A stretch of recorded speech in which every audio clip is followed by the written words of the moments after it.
start of the 2017 Cape Cod Baseball League season marks an important moment in Cape Cod Baseball League and Chatham A's and Anglers history. It is the 25th anniversary of John Schiffner's tenure as manager. We are privileged to have John with us and to talk about those 25 years. How are you? Doing great. Thank you for having me. We're glad to have you here.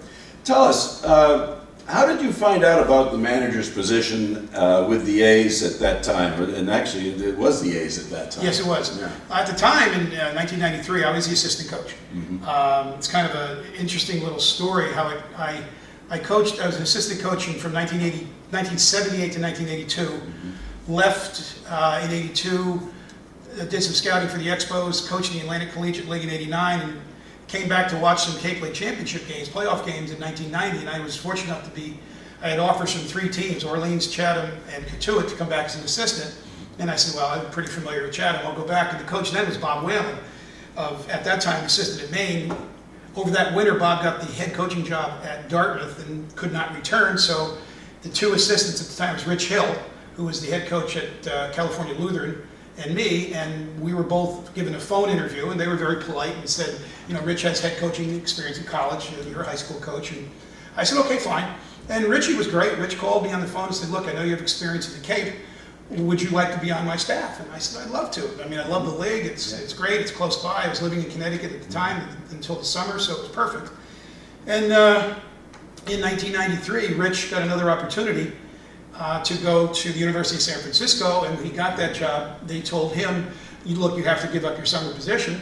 So the A's were very gracious and said, well, you've been around as an assistant in 9-10 years.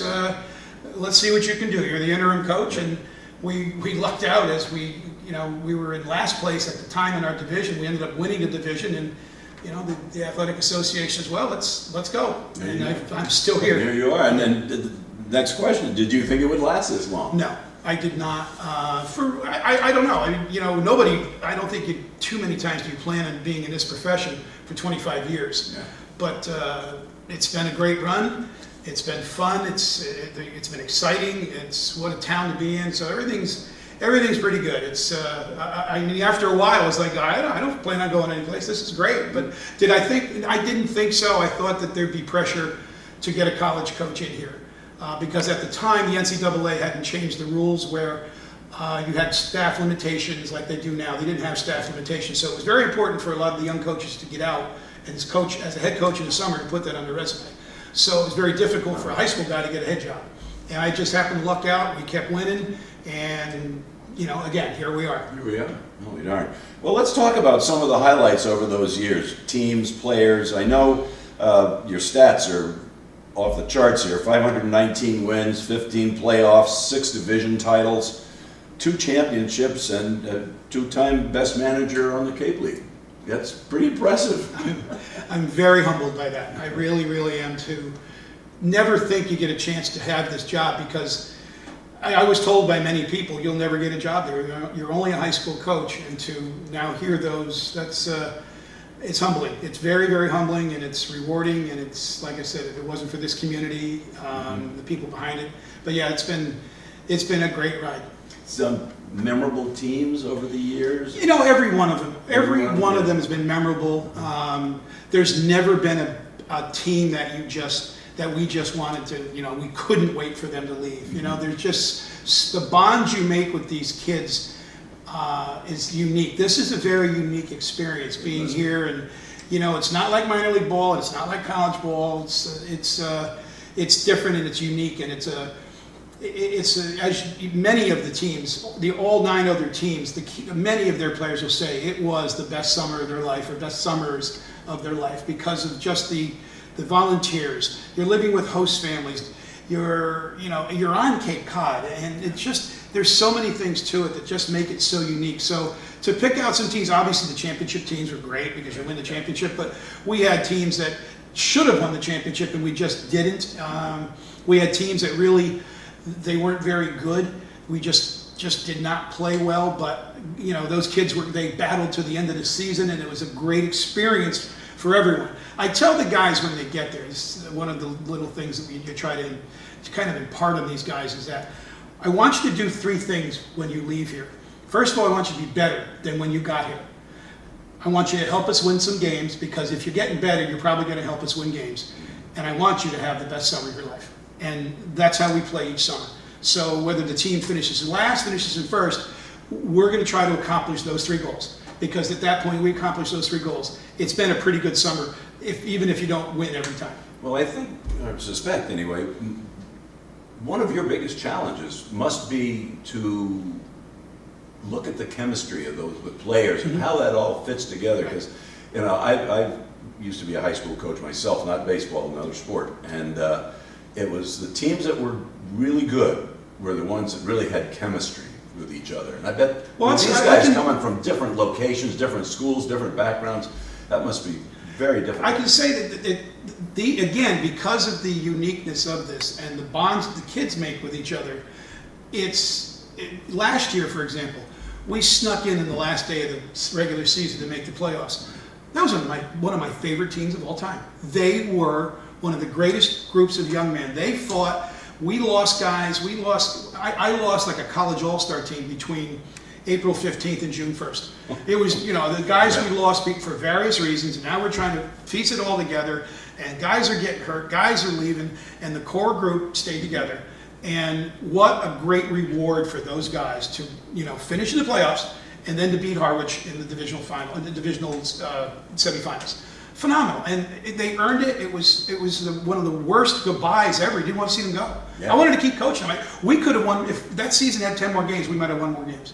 And yes, on the other hand, some of the teams that I've had, the 2005 team, I think we had 9 or 10 big leaguers. Yeah, there was chemistry there, but it was you have to have a certain group, a certain person or two who are going to be your leaders. Like that team in 05, we had Evan Longoria, he just led by example. Mm-hmm. And we had Todd Frazier, who was one of the funniest guys you ever want on your baseball team. I heard a rumor that the Red Sox are thinking of grabbing him. Man, they should. Wow. Todd has the best presence in the clubhouse of anybody I've ever been around, and he can flat out play. But he plays the game. He's not, it's not a job for him, it's a game. And he was awesome. And you need guys like that. And we had guys like that last year, though probably none of them will be as good as Todd Frazier.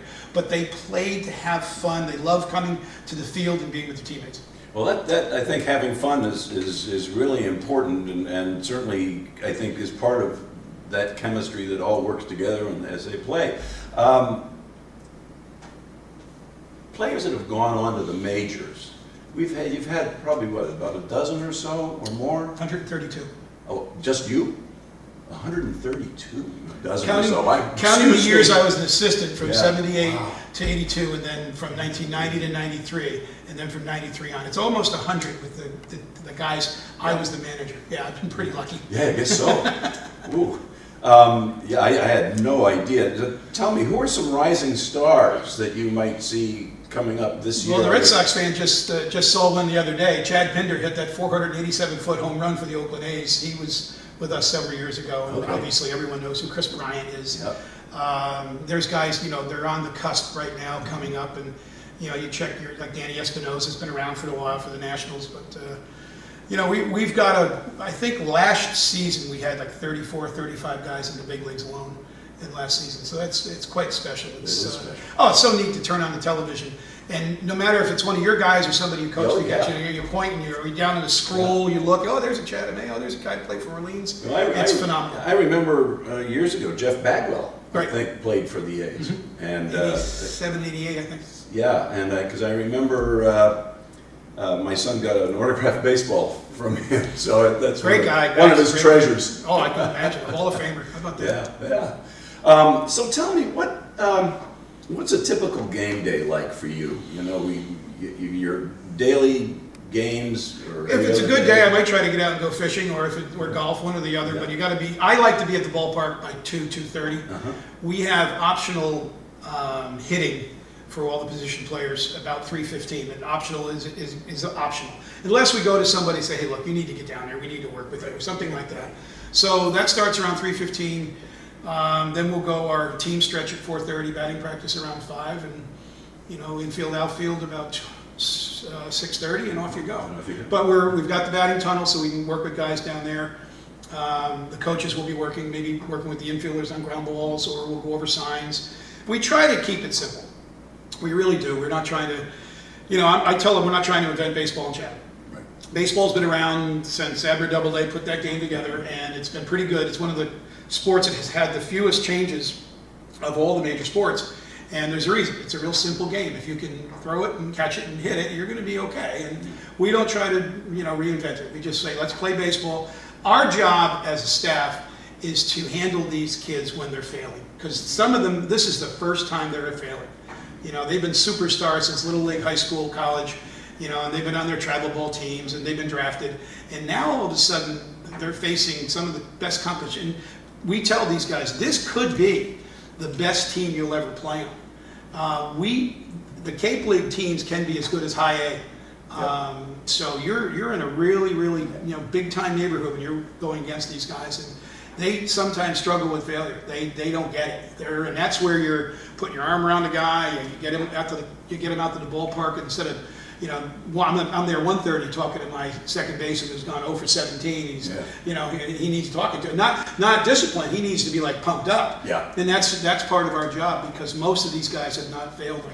The potential is there to fail in the Cape League. Well, it's interesting you say that, because that leads right into my next question. And I'd say, what kind of skills do you practice most? Now, they're baseball skills, but are they the other types of skills where you're trying to bring the guy out of the slump? The skills are there. Mm-hmm. They're in the Cape Cod League. This is the best of the best. I love what the league says, where tomorrow's stars shine tonight, and that's so true.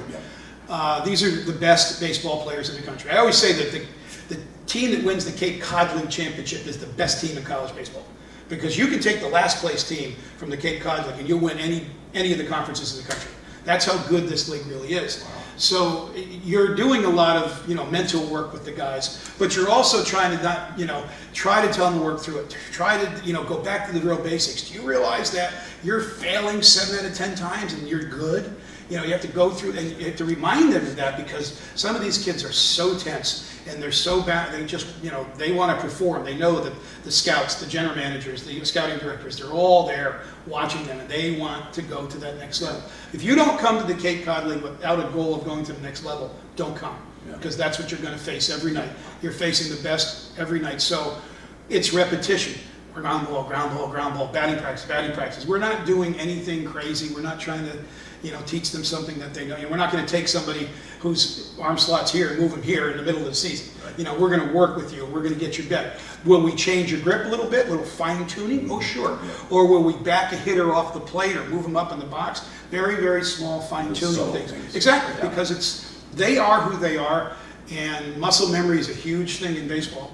And the biggest thing is you keep them pumped up, keep positive. Well, I've got one more question for you. This has been great. I wish we could continue. We could probably stay here all day and talk, but I know you have said, and this is a quote, that there are special, only on the Cape moments.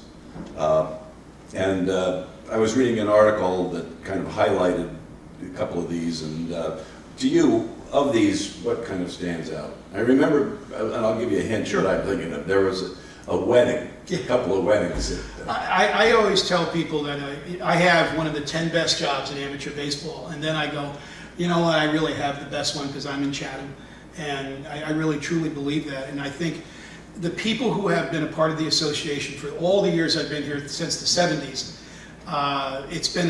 they have embraced our players and the team, and in doing so, I think this stat, if you want to call it a stat, whatever you want to say it is, 5 of my ex-players came back to Chatham to get married. And that makes, I get misty. Yeah.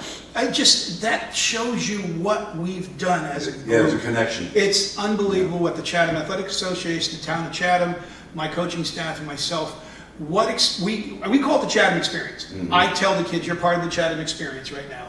And I also tell the guys, unfortunately, guys who are temp players, and we have to release them, but I tell them, once a Chatham A, always a Chatham A, and you're part of the family forever.